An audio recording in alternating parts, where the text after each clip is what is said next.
Since October, US, Ukrainian and South Korean officials repeatedly said North Korean troops were being sent to Russia, and we now have first reports of actual battles between Ukrainian and North Korean troops happening in the Russian Kursk region. While at face value the addition of another country's troops to the war may signal a problem for Ukraine, said event might also be good news, if the West can exploit it, of course.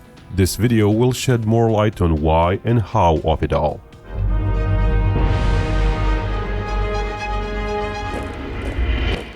North Korean troops allegedly first trained in Russia for a short while, possibly to work better within Russian military machine, and as we know, in recent weeks they have been deployed to the Kursk region in Ukraine. That's where Ukraine managed to take some Russian territory since August. Ukraine currently still holds some 600 square kilometers in Russia, down from the high in early September when it held some 900 square kilometers.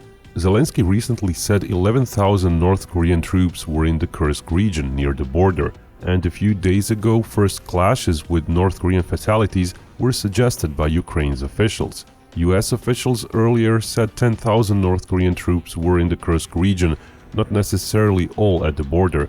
Western estimates were 7,000 to 8,000 near the border, with further Ukrainian estimates of 12,000 to possibly 15,000 being sent to Russia in total. So far the engagement has been limited according to Ukrainian officials. It was part of North Korean/Russian probing attacks, looking for further weaknesses in Ukrainian lines in Kursk. According to US officials, North Korean units are embedded with Russian units and mixed with Russian troops, dressed in Russian uniforms and using Russian equipment, making detailed assessments harder.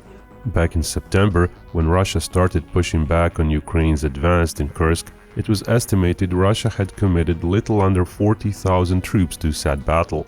A month later, approximately 50,000 Russian troops were alleged to be containing and pushing Ukrainians back in Kursk. But to dislodge a large Ukrainian force, which used this time to construct some defensive lines inside Russia as well, an even greater force may be needed, which is maybe why Russia put those North Korean troops into battle. Kursk is, in a way, a safer geopolitical position for Moscow than had North Koreans been actually sent to Ukraine's territory. Russia can still claim North Korean troops are not attacking Ukraine itself. Perhaps an even safer solution would have been had Russia sent North Koreans to other regions bordering Ukraine, like Bryansk and parts of Belgorod region, to serve as pure border guards, freeing up some Russian troops for offensive actions. The fact Russia did not do that may suggest Russia simply lacks enough well-trained troops to even do offensive actions on so many fronts. Reassigning simple Russian border guard units to offensive units, while North Korea offered some of its most elite troops, would have been a waste of an opportunity in Moscow's eyes. Of course, the sole fact that Russia is using North Korean troops already points to manpower woes in Russian ranks. 10 or even 15,000 additional troops mean little operationally in the grand scheme of things, yet the geopolitical repercussions for Russia may be quite great. While 2023 was a pretty good year for influx of Russian manpower, by 2024 said influx of fresh soldiers dropped.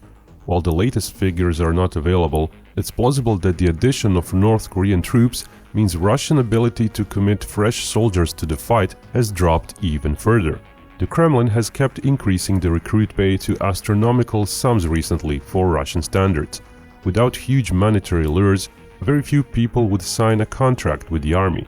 But even money has to start running tight at some point. And the pool of people willing to sign up is also not infinite, hence the arrival of North Koreans. Russia has surely paid for those troops much less. Possibly it pays just for their deployment and transport.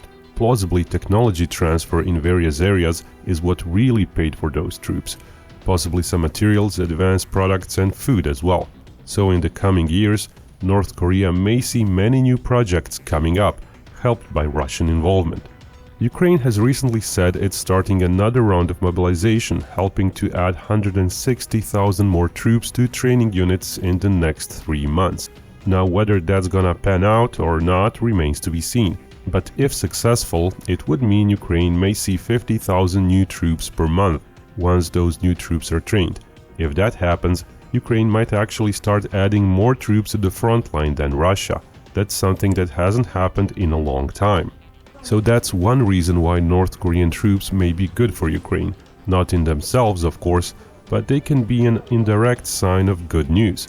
Now, whether Ukraine can actually keep producing more troops in the long run is another matter, one that we may cover in a separate video.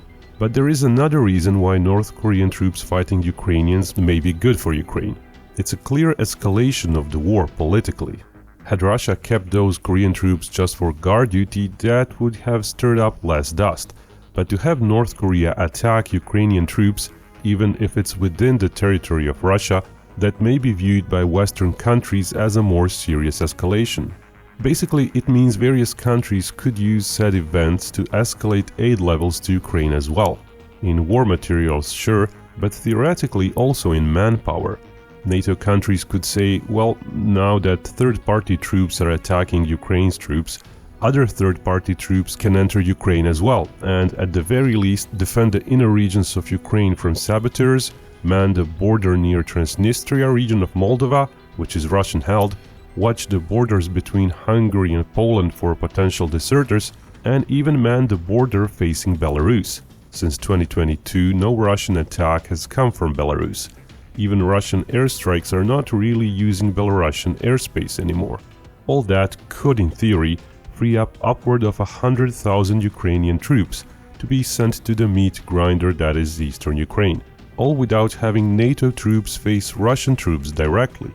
Of course, all that is just a theory. In practice, the political willpower to do any of that may not be there, and certainly after Trump's victory in the elections, the likelihood of US military aid continuing at the same or even greater pace may be in question.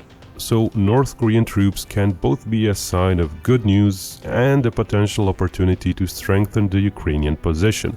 But in reality, whether any of that will actually matter remains to be seen.